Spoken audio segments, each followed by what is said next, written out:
place sometimes. Because when you become emotionally aware, you realize there's certain people and places and things that no longer work in your life.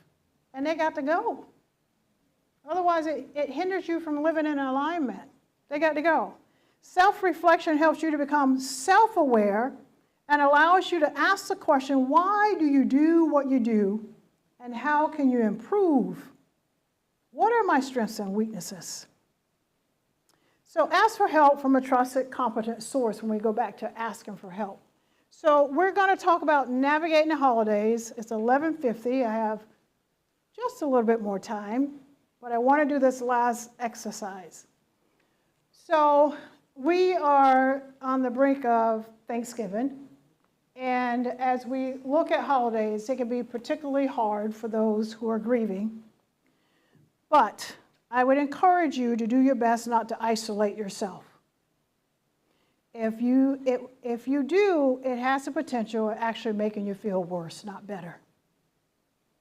Honor people and places of things that are absent in this season. I'm not going to deny that my mom and dad are no longer here, and that I'm not going to sit at our Thanksgiving table this year, or last year, or the year before, It's never going to happen again. I have to acknowledge that grief exists, and that this time of year can be particularly difficult. Identify traditions you will keep and create new memories, right? We decided that we don't have to do the same thing. I say we because I think it was a we decision in my family, that we didn't have to do all the traditional stuff that was important when we were children for our parents. But there are some things that we incorporate that we will always cherish. For me, and all of us may have something different, and that's okay. So Mom and Dad always kind of expected us to be home for Christmas, and Thanksgiving we kind of with our husbands and whatever was happening in our own lives. But cornbread dressing got to be on the table, right? It got to be on the table. I can't make it the way my mother made it, but my daughter can, and my sister can. But I'm not really the cook in that way. I can cook, but not like that. So there's certain dishes that we will always have on the table. So whatever that is for you, whether it's lighting a candle, whether it's saying a prayer, whether it's, we got a picture from my brother yesterday where a friend from the church put flowers on my mother's grave, and then he went and added flowers because my sister Clara just recently moved here, and she used to do that. So we have someone that's still honoring my parents' memories in our hometown. So there's lots of things that you can do that are just special to you. It's nobody else's business about it but yours. It's your relationship with your grief and your loss your way. So here's the thing. Decide in advance how and where you spend your holiday, but here's the other big thing. Do your best not to overeat. Y'all know we struggle with that. That cornbread dressing, that cranberry sauce is so good. So it'll make you feel different, but it won't make you feel better. And it said overeat or drink for those of you who partake in a glass of wine. Just one glass of wine, okay? Acknowledge and embrace the holidays and special days, that they can be challenging times. And be okay with that. You know what? Today, I'm a little challenged, right? The November the 7th, walking on the trail with my sister, and you know, my mother was on my mind when I woke up this morning. I knew it was her birthday. We head out to walk about 7, and I think we were not far into the trail where I said, today is my mother's birthday. She acknowledged what I said, and we kept walking. And it was a beautiful thing, right? You can do those things to honor your loved ones. If you choose to be alone, then ask a trusted person to check in on you or have someone that you can call. Those things are important, okay? So we're going to wrap up with this closing. Any questions or comments before we go to the closing exercise? Anything that anyone want to share? Okay. Yes.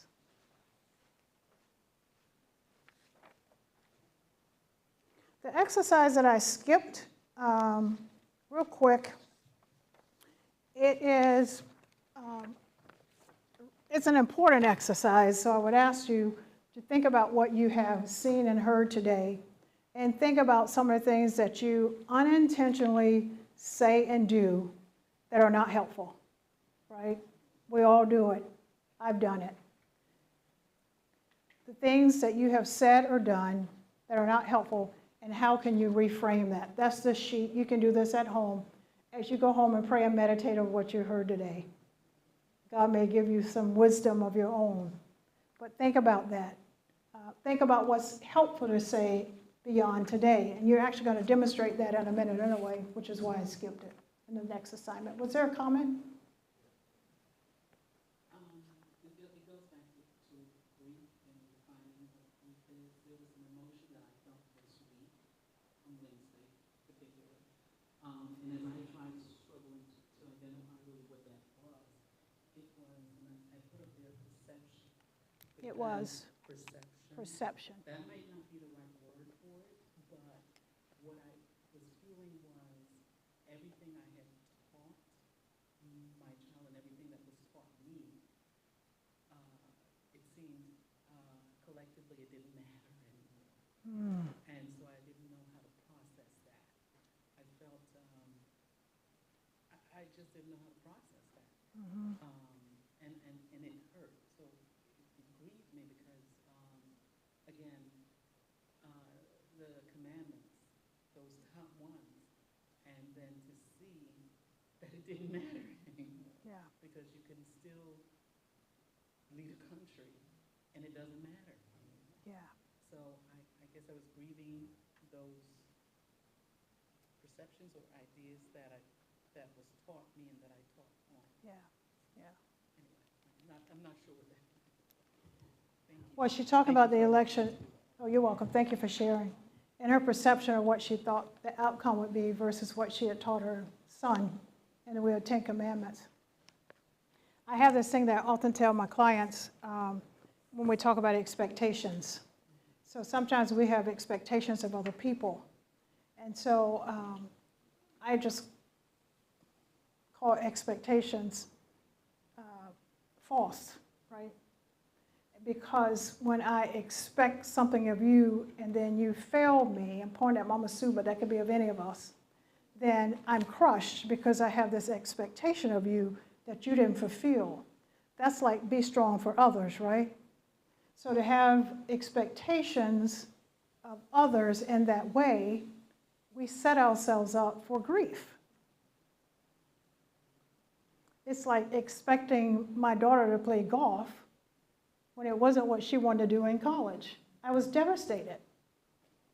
But that wasn't what she wanted to do. That was what I wanted her to do. So we expected people to vote a certain way, and when they didn't, we have no control over that. They voted the way, whatever was in their hearts, right? Whether we agreed with it or not. They showed their heart. We need to proceed accordingly as black folks. We need to be very aware of our surroundings as we go forward. So I'm not going to get into the political arena, but it just reminded me of why setting expectations of someone else can be a little dicey, because we can't control someone else. So my daughter not just had one scholarship, she had 3, but she chose to do whatever she chose to do. And guess what? Seeds planted between her and God now. Me and Daddy did our part. The rest is up to her. And I'm at peace with that. So there's an activity. Here it is. Understanding grief, definition, and reflection. 1, 2, 3, 4, 5. What we got? 5 tables. Y'all can work together. So I'm going to call you guys group 1. If you take this, you should have that in your packet. It should have the directions on it. No? Oh, no. Oh, no. Okay. So you're going to be group 2, group 3, group 4, and I will find a question. And my volunteers, they get to sit.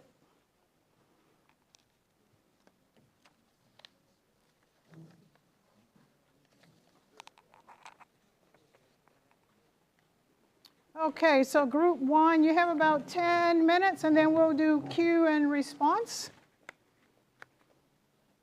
This is for group 1. And in actual fact, it tells you define, discussion, collaborate, and reframe. And then if you want to volunteer to share, you can. That's strictly up to your table. There is no pressure on anyone to share anything. So this is for your table. It tells you to identify myths and misinformation and discuss it, and then ask for a volunteer to share. If you choose to share, you can. If you don't, you do not. There is no pressure in this room. We are not in a pressurized space. Yours is facing grief differently. Ways in which you can choose to face your grief differently. You can think about some of the things we talked about, but you can come up with your own too, right? Yours is preparing for the holidays and special days. What will that look like for you? So there's a discussion and an activity, and then somebody can talk about, report out what you talked about. So we have 10 minutes, timekeeper. Oh, we're right on time. It's 12:05.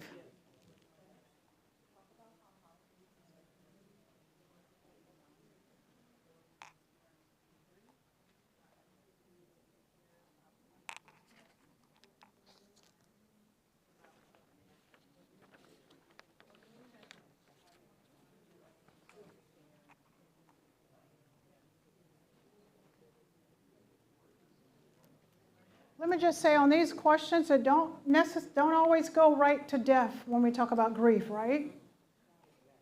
It can be anything, right? Grief is a normal natural response to significant loss of any kind.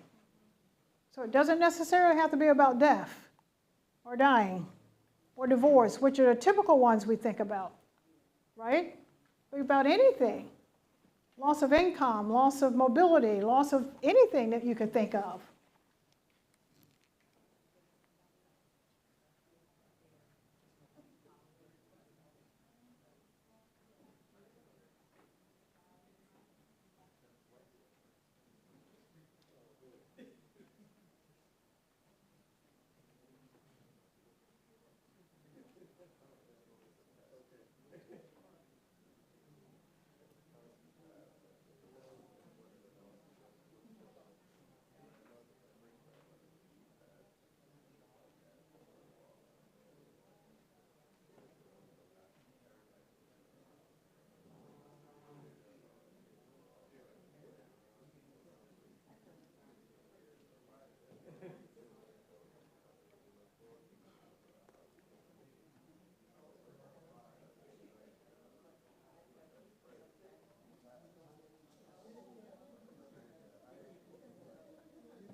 You almost stayed the whole time. Yeah, I was trying. Love you, sis. Thanks for Enjoyed coming. it, absolutely.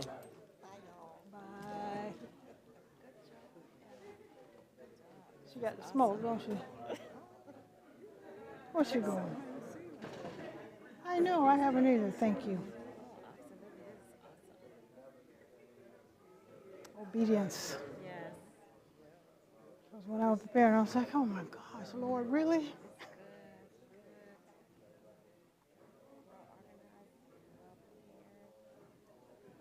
Great volunteers. Yes. Mm-hmm. This is a hard time for me this time of year. So my mom passed away 2 days before Thanksgiving. Oh, yeah. And you will always remember. Mm-hmm. Do. Mm-hmm. And like Mia said, you choose joy because now I reflect on the memories of us in the kitchen making Yeah. dressing. Yeah. Not No, no no, stuffing, no, no. There's a You heard me say difference. cornbread. Yeah, cornbread, you cook that cornbread from scratch. Mm-hmm. I don't want nothing that's, when you cook it, it's like a piece of cornbread. Oh, I know. And I like my stuff in a little, yeah, I want a little wet, yeah. I don't want it cooked like a piece of bread. I'm going to get some of this banana bread before it's all gone. I haven't tried any of it. Haven't eaten anything yet. I better wait till I get home for that one.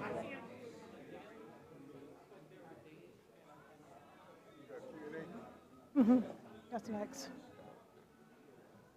What, you checking on me, boss?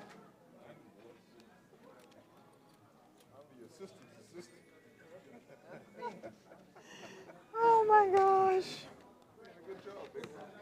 Thank you.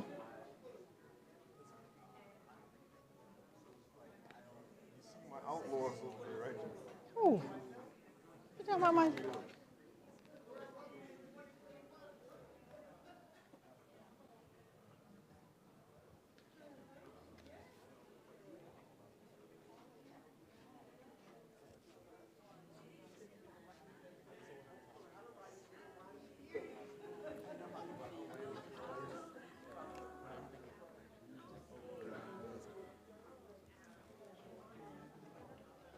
You were cooking really good.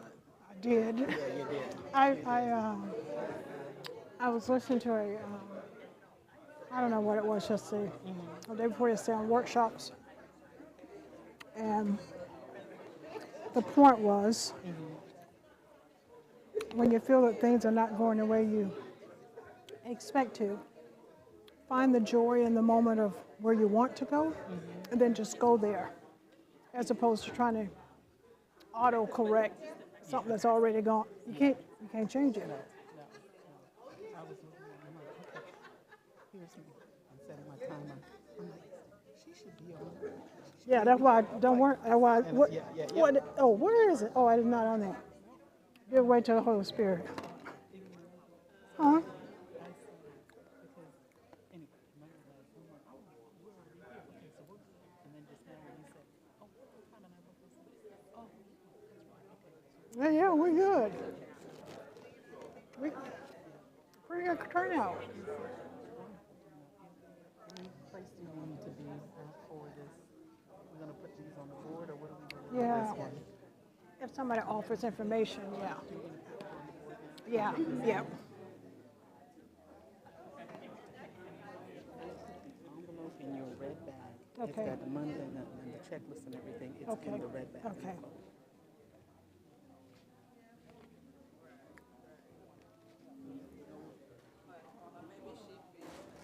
You got the timer on? You got the timer on now? I For can. 10 minutes? I can do it right now. Oh, how If you're long gonna we been? start. No. Oh, wait. Time is busted. No, for this exercise. Oh, no, I stopped. You didn't. But it's been about 8 minutes already. Okay.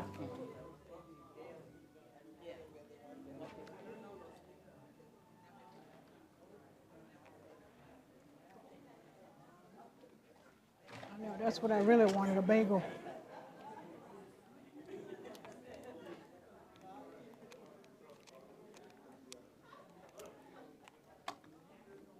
Man, those banana breads are good. She's a good cook. Oh my gosh, she got my mama. She got it. I ain't got it like that. I don't want to be in the kitchen that long. It's like, dog, I'm not done yet. Get me out of here. Mhm. One pot, Yeah. casserole, stuff like that. I know. They're talking about cooking like a ratio, or you got 5 different. No, my mama used to do all that. In fact, our house used to look like Gracia House. I came up with all that, but I'm like, I ain't doing all that stuff. My kids don't want all that stuff either. Everybody's so health conscious, Mm-hmm. which is probably a good thing. Mm-hmm. But I think we're not as healthy though, because we don't eat as many vegetables like my No, dad we used don't. to have. And then there's so much in our food anyway. Right? All right.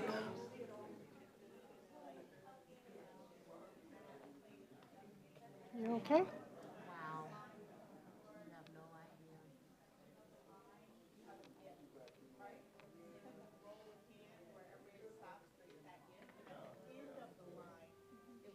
Ten minutes up? I don't know.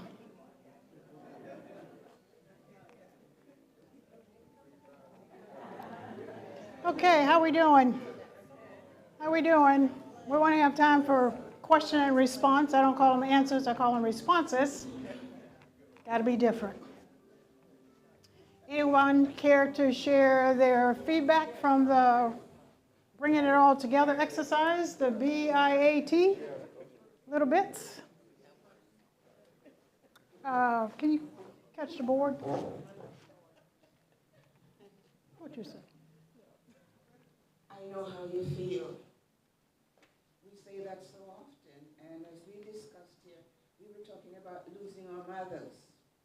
And even though I lost my mother and she lost her mother, we feel differently. Because if I had a loving relationship with my mother, I am thinking differently. If she had a rough relationship or did not know her mother or it was a rocky relationship, then she's thinking differently from the way I am thinking, even though we both lost our mothers. So we can never say to somebody, I know how you're feeling, even if we're going through the same thing. Yeah. Our thoughts will be different. Thank you. Mama Daphne, I fondly call her. We tag along with her sometimes to Jamaica. So that I know how you feel. Just because we both lost our mothers, emotionally we're different people, and it's never the same. So thank you for sharing that. Thank you. Next. I think when it comes to like grief in general, to tie into Mama Daphne's point, I think it's always better to seek to understand than to be understood. I can't imagine how you feel. Allowing others to, if they feel comfortable, to share how they're feeling. And I think when we seek to understand than to be understood, we're eliminating assumptions. We're eliminating, I can guess how they feel without understanding how they actually feel. That's good. So I want to pause right there and go back over here for a second. So what could you say instead of saying, I know how you feel? What could you say?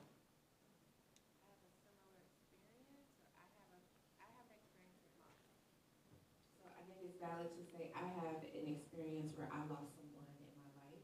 And then whatever the experience is, if it was, someone you loved and had a good relationship, you can explain it. If it was a tough relationship, you can explain it. And then the person who's hearing can make their connections to where there's similarities. But you don't have to say, again, I know what you Yeah. feel. I don't. Yeah, yeah. And sometimes you can say something as simple as, I can't imagine how you must feel. I can't imagine how you must feel, right? Because you can't. You can't fathom what that feels like.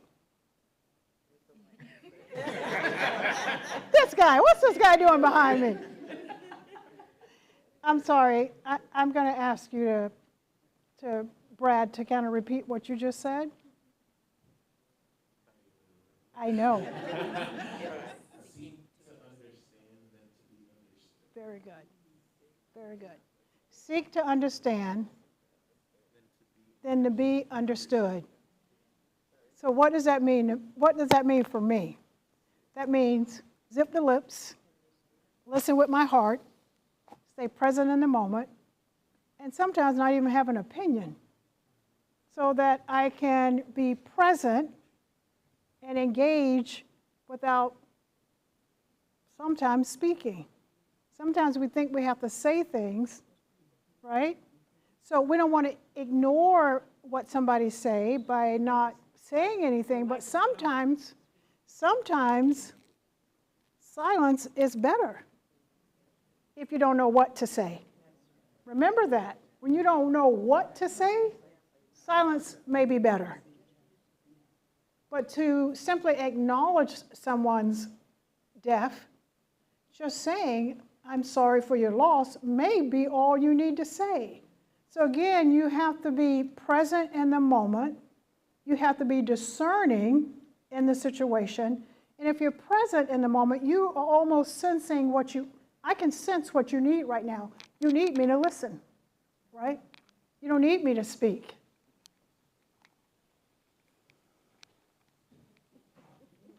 Okay, well. Ours is facing grief differently.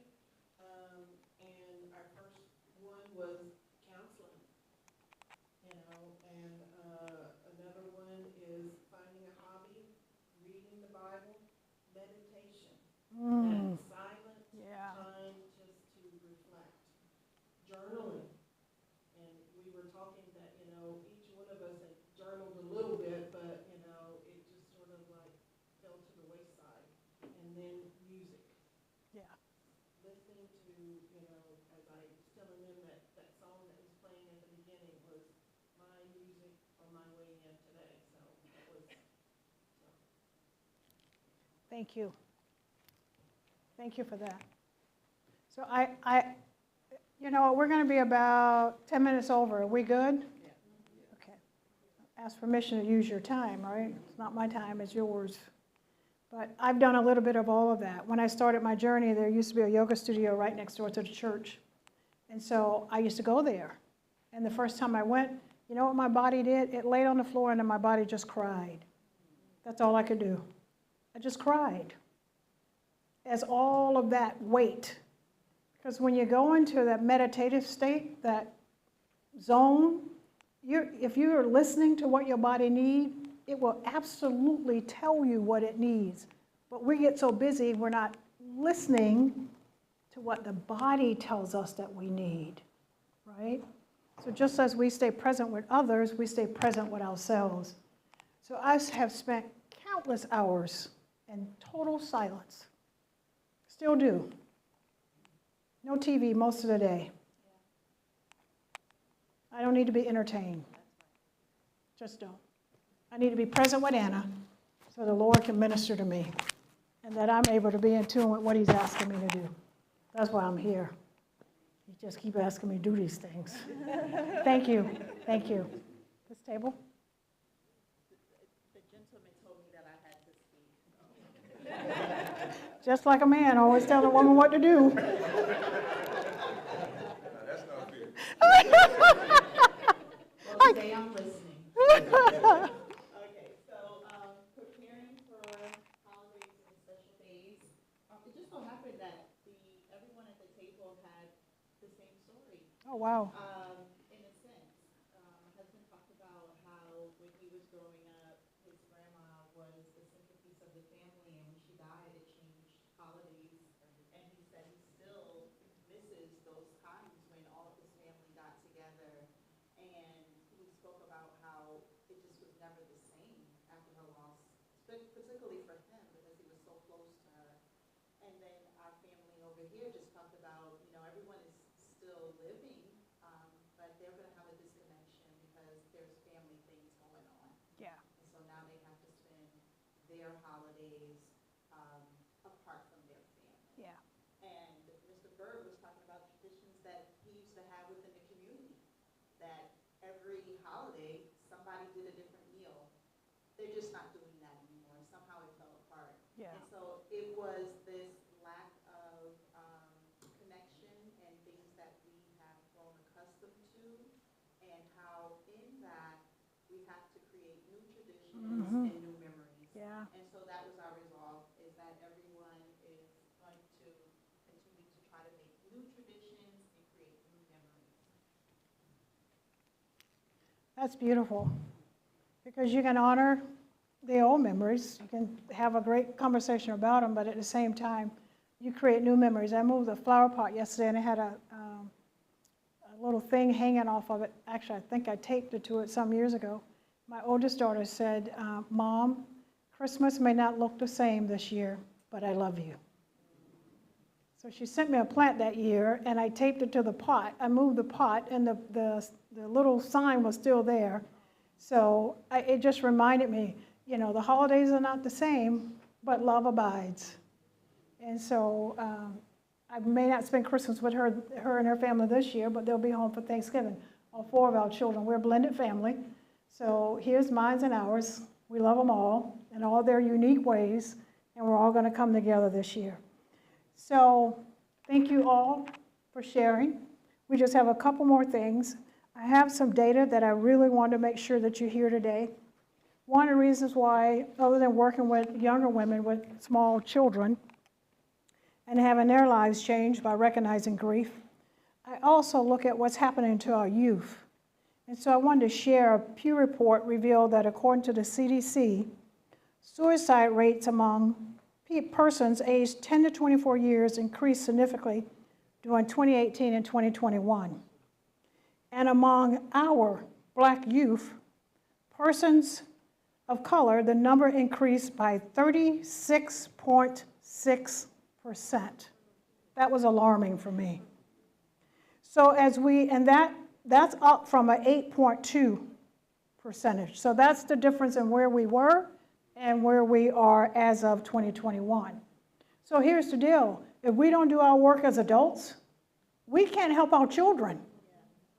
So for no other reason, we need to help the next generation navigate the stress and anxiety and the grief they feel. We need to, well, I'm going to suggest to you, because I can't tell you what to do, but I'm going to suggest to you, don't minimize when they come to talk to you about something.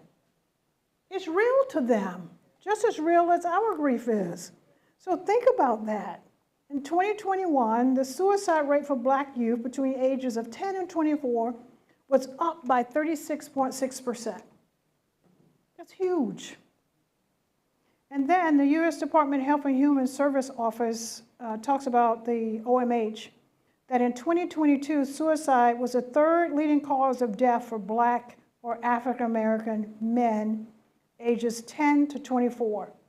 So one was just youth, the other one is men, right? Look around, who's in the room? Women. It's really hard to get men to talk about these soft skills, these soft parts of our personality. Well, grief is not male or female, grief is just grief.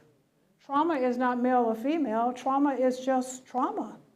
And I love my friend Les at the back of the room. He's the most emotional man I've ever met.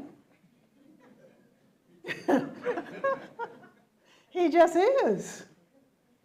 He'll drop a tear in a heartbeat. And there's something to be said about that kind of openness in a man. The men, they don't need to be strong for us. They don't need to carry all that weight on their shoulders. They can be vulnerable. It don't make them any less of a man. My husband say, "Oh, girl." See?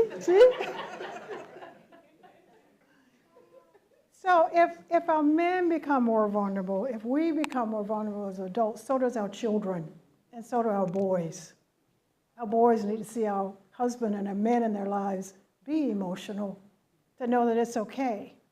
You know, I had wonderful parents that modeled certain behaviors. My father was absolutely a crier. He was a very emotional man. He was more emotional than my mama. It's like, oh my God, Daddy crying again? But that's who he was. I just wanted to say that, It's like Sunday school, isn't it? I just wanted to say that my youngest granddaughter is 8, and there are times when she's very, very happy, birthday or something, and she just bursts out crying. When she came home the other day, we had put up the balloons and everything for her birthday party on Halloween, and she just burst out crying, and I love the way my daughter handles it. So she says, just let it out. Yep. Cry happy tears. Yep. Or if she's very sad or whatever, she just lets her cry. She'll hold her, and I think it's allowing her to feel what she's feeling. Yes. Not negating what she's feeling, and letting her know you have value. Yeah. Don't minimize. Don't minimize your emotions or anybody else's emotions for that. Yes. I wanted to say something. My dad is moving 90, and he has lived a different experience than I have. He has never shown emotion. Never dropped a tear. Doesn't even want me to hug him. I remember the first time that we hugged. My wife got a picture of us. So I'm saying that to say that that was generational. So I've grown up the same way, not to show any emotion, to be tough, to be rugged. But I carried that over to my boys. That lack of emotion because it's a perception. So during this journey, I've learned how to love, how to care for them, how to express our emotions, how to say different things. But the unfortunate part, it took me till I was 64 to learn It didn't take that that I need to long. say these things. Oh. Thank you. Yeah, you think about these, and this is turning right into a question and response, Alicia, if you could take it to the next slide. When you think about these generational traumas that we all experience, sometimes we make light of things like being emotional, like, you know, my dad never hugs me or my mother can't say I love you, but it's deeply rooted to something else. So we have to make that connection between the generational trauma that we have experienced and how we are responding right now in this moment, right? And so therein was part of my journey, which is why I need to honor my ancestors, because I had to deal with the stuff that's not so pretty that has impacted my own life. So you have to deal with it. You can't just push it to the side. It's going to resurface one way or the other. You either allow it to resurface so you can handle it, or it resurfaces in a very ugly way. So this is question and response. I always say I don't give answers because sometimes I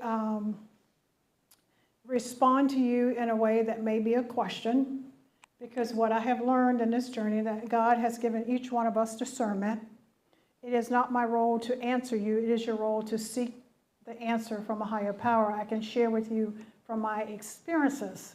And if it's something that's a fact, then I can answer you in that way. But in general, I prefer that you ask your questions, knowing that I may ask you a question or say something that's not really an answer, but is a response in a way that prompts you to think deeper. That's the goal here, right? You know how we always expect people to give us answers. And I found that that is not necessarily helpful for my growth, because then I'm not seeking answers for myself. I'm seeking them from you and not God. So I want you to think about that. I don't want you to be hesitant to ask your question, but know that I may not necessarily give you the answer that you're looking for. Yes, Mama Daphne. She's finna call me on the carpet, y'all. Well,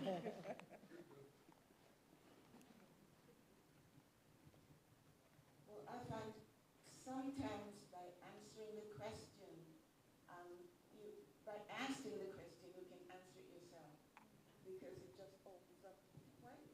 Why didn't I think of that? You already knew the answer, but it didn't come up until you asked the question. Thank you, Mama Daphne. A couple weeks ago, she was sitting next to me in Sunday school, and I made a comment to her. She said, I didn't get this old by not being wise. I said, well, thank you for that, Mama Daphne. She didn't answer my question, but she told me. Any other questions, comments?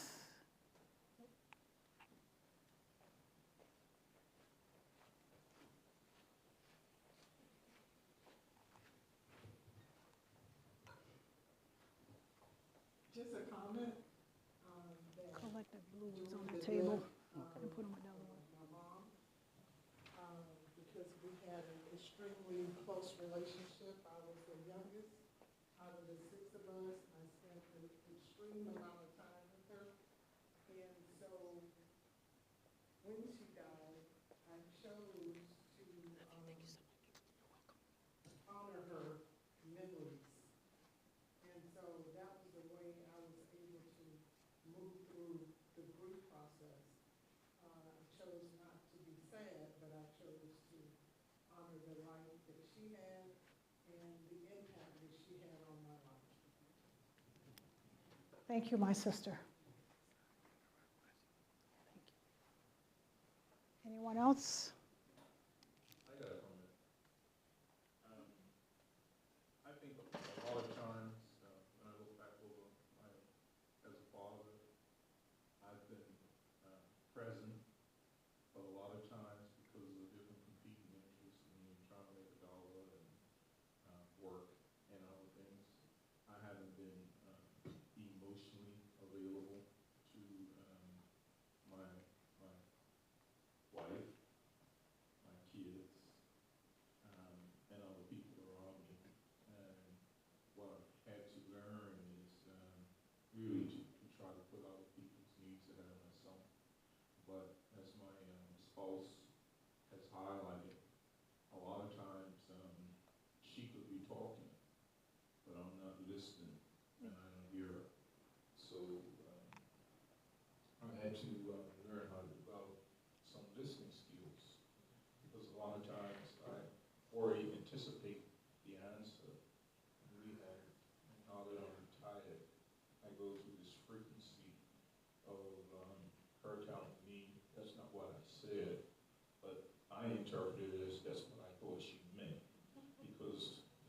our words come out of our mouth, I already have the response in my mind, but I'm not hearing the whole statement. So as she talks about our household, there's a lot of interesting dialogue, and my only mechanism to get her off my back is to say, can you leave me alone, little brother? I honor you, husband, with your transparency. In the pantry getting potato chips, and I'm trying to talk to him. He's not listening. Thank you, honey. Ms. Anna, thank you for this presentation today. It was really impactful. When you mentioned that grief is not just confounded to death or dying or those that Typical. are typical, Yeah. I thought about like grieving the life that I thought I would live. More specifically, like for instance, I'm 22. I was not expecting to still be in Orlando at 22. I thought I was going to live in Tallahassee and get started on my career in politics, but clearly that did not happen. But I thank God because, I thought the work that I did in Orlando was done, but then God revealed to me that there's still so much more that He has in store for me. And I think when it comes to grief, that sometimes we overlook some of the things that God is trying to point us. Like there's still things in the room that are still exploring. And so my room is Orlando, and the things that I can do in Orlando, I'm not confounded to being here nor there, but like God is choosing to keep me here for whatever reason that will be revealed in due time. So I think that, that was the real impact for me, was just knowing that like God kept me here for a reason. Yeah. I look at life as a journey. Life is a journey. Just roll with it. I never thought I'd be standing here, right?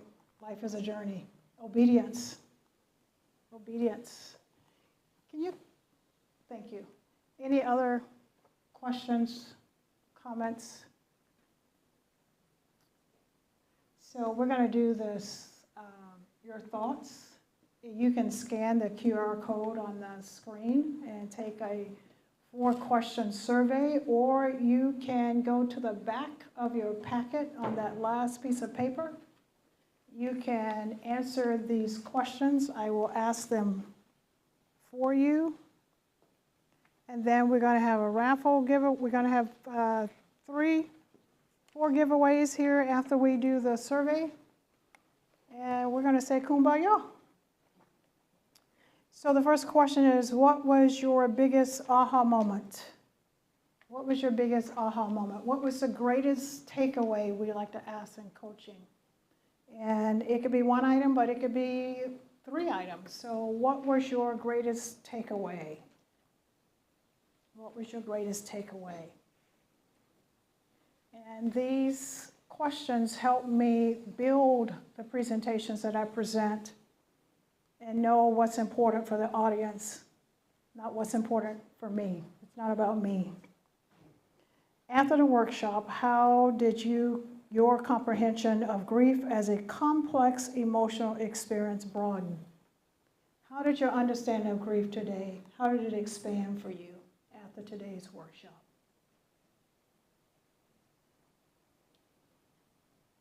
Question number 3 says, on a scale of 1 to 10, how would you rate the presentation effectiveness in offering meaningful insights into the emotional pain of grief?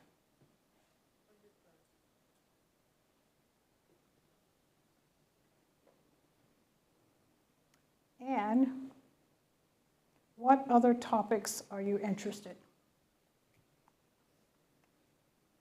in? Is there anything else that rests in your heart that you would like to hear more about? And it not necessarily have to do with grief.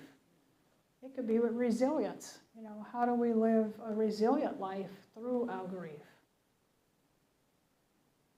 What other topics are you interested in? And the last slide, while you answer that question, that's the younger Anna. Isn't she cute? Les took that picture too, by the way.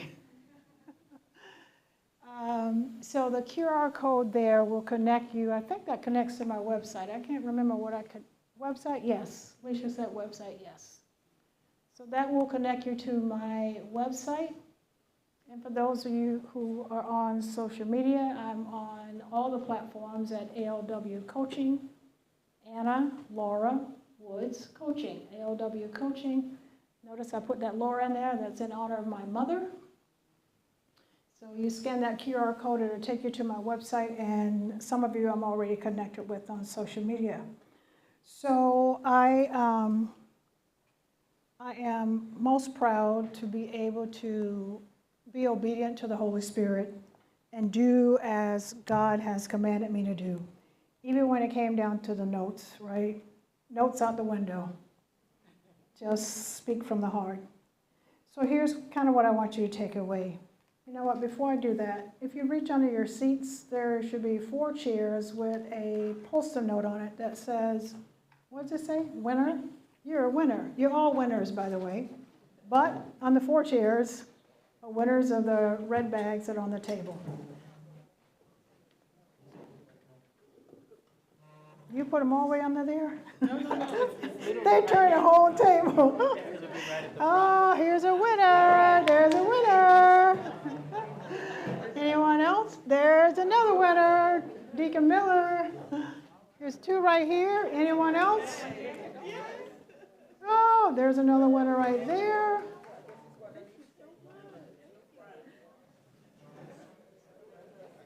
And there's one there. That's separate. There's one right here. Give that gift card to the young man. The gift card, yes. Malcolm, that means you have to talk to me. Open your gift card. Thank you so much for coming. No problem. Yeah. Your mom's going to be excited you won that gift. It's painless, I promise. Okay? I'll be looking for your call, too. Okay. So here's what I want you to walk away with from my perspective. Each one of us would take away something very different. But I'm hoping what you walk away with today is that grief is a normal and natural response. Jesus wept. We can allow ourselves to feel the emotions of grief when we remember that Jesus wept and that he had all human emotions. Jesus did. There is no right or wrong way to grieve. No matter what anybody says to you, you do it your way. We can now identify different types of grieving experiences and how they keep us stuck in grief. Create healthy coping mechanisms to deal with your grief. Become self-reflective, self-aware, and reframing, moving from maladaptive behavior, those are the STIRBs, the short-term energy releasing behavior, to adaptive behaviors. Those are healthy behaviors. And if you get stuck, get help. Don't go it alone. Trust your instincts. Thank you for coming. God bless you.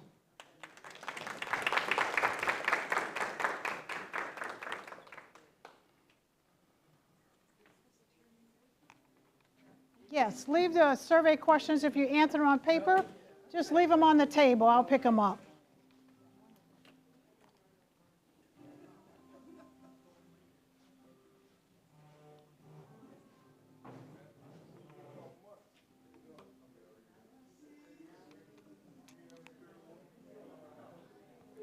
Jesus is mine.